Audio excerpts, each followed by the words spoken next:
మేము ఇలా మునగాకు పెసరపప్పు వండుకుంటున్నాము. మునగాకు అయితే తెంపుకొచ్చుకున్నాం. మునగాకు పెసరపప్పు వండుకుంటున్నాము. మీరు చూసి మీరు కూడా ఏమన్నా మనకింత జాగు ఉన్నా కూడా మునగ చెట్టు పెట్టుకొని మండిలో ఆకుకూరలు కూడా మండేసినవి వస్తాయి.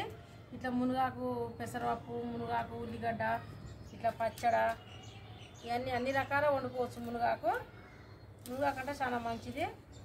మునగాకు వండుకోవాలి.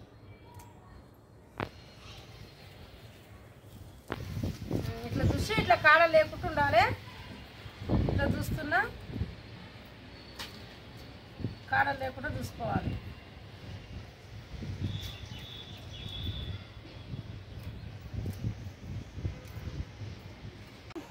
ఉల్లిగడ్డ పోపుని వేసుకుంటా. ఇప్పుడు నూనె పోసుకుంటున్నా. పని చేసిన మిరపకాయలు వేసుకోవాలి. నూనె కాగినాక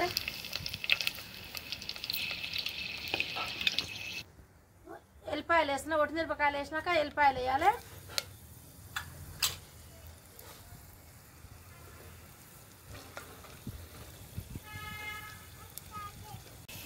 ఇప్పుడు కరివేపాకు వేస్తున్నా. పచ్చిమిరపకాయలు ఉల్లిగడ్డలు రెండు వేస్తున్నా. రెండు వేగాలి కాబట్టి రెండు వేస్తున్నా. పసుపు వేస్తున్నా.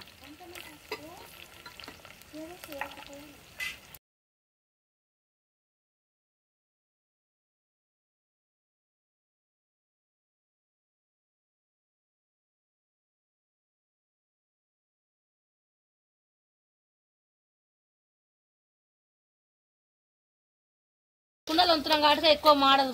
మనకు కుండ బాగా మందం ఉంటుంది. ఇప్పుడు ఈ మునగాకు మంచిగా కడుక్కోవాలి.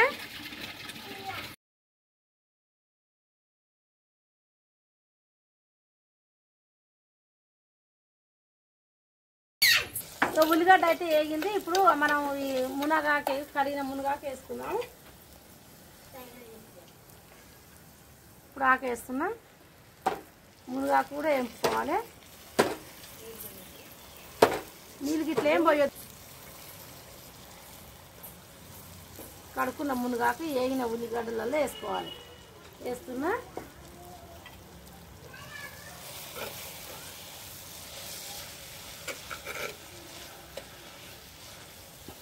మునగాకు అయితే చాలా ఒంటికి మంచిదంట. మంచిది కూడా. చపాతీలలో కూడా చేసుకుంటారు ఇప్పుడు మునగాకు వేసుకొని. ఇప్పుడు ఉప్పు వేసుకుందాం. కొంచెం మగ్గింది. ఉప్పు వేస్తున్నా.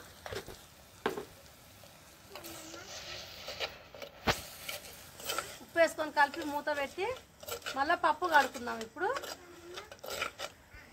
పప్పు కడిగి పెట్టుకుంటే ఇది గోలినాక పప్పు వేసుకోవాలి. ఇదిగో మెత్తగా అయింది. ఈ మునగాకు కూర అయితే మెత్తగా అయింది. ఇప్పుడు కడిగి పెట్టుకున్న పెసరపప్పు వేస్తున్నా. ఇప్పుడు పప్పు వేసుకుందాం. పెసరపప్పు వేసుకుంటే ఏగుతుంది. నీరు మాత్రం ఏం పోయొద్దు. ఒక కప్పు పెసరపప్పుకు ఒక కనికడంత ఆకనుకో.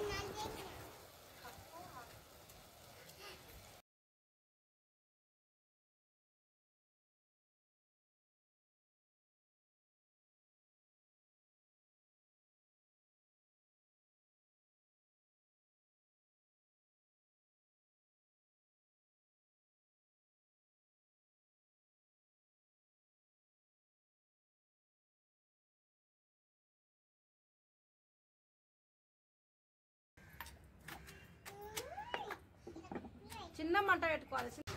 ఇప్పుడైతే మన పప్పు మునగాకు పెసరపప్పు వండాం కదా, అది మాత్రం ఉడికింది. ఇప్పుడు దింపుకుందాం.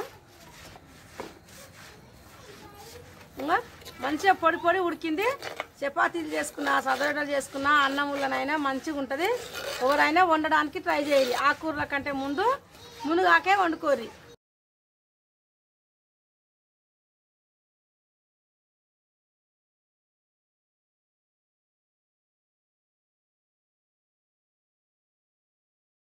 పెసరపప్పే కాదు, కందిపప్పు అయినా ఎర్రపప్పు అయినా మీకు నచ్చిన పప్పు వేసుకోరి. మాకు పెసరపప్పు నచ్చింది, మేము పెసరపప్పు వేసుకున్నాం. ఎవరైనా వండుకుంటే ఆరోగ్యానికి మంచిదంట. మీరైతే వండుకోవడానికి ట్రై చేయండి.